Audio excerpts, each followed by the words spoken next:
సంసారం మంచిగా లేదని సర్దుకోకుండా సడకెక్కి ఆడోళ్లకు షాక్ ఇచ్చే తీర్పు చెప్పింది సుప్రీంకోర్టు.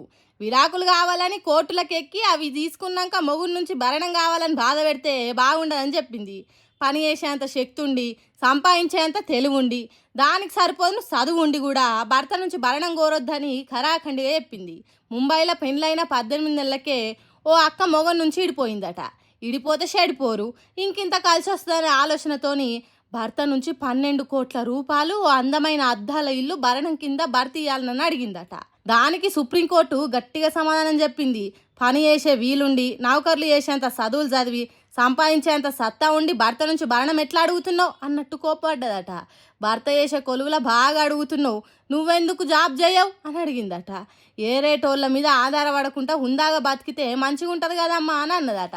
మరి అంతే కదా, మహిళలు పురుషుల కంటే దేంట్లో తక్కువ కాదు, వాళ్ళు ఎంతటి పెద్ద పనినైనా చేయగలుగుతారు. అసొంటప్పుడు భరణం కావాలని అనుడు మహిళా శక్తినే తక్కువ చేసినట్టు అవుతుంది. అట్లా అని ఆడోళ్ళ బతుకులు ఆగం చేసిన మొగోళ్ళు దీన్ని సాకుగా చేసుకొని భరణం ఎగ్గొట్టొచ్చు అని చూస్తారు.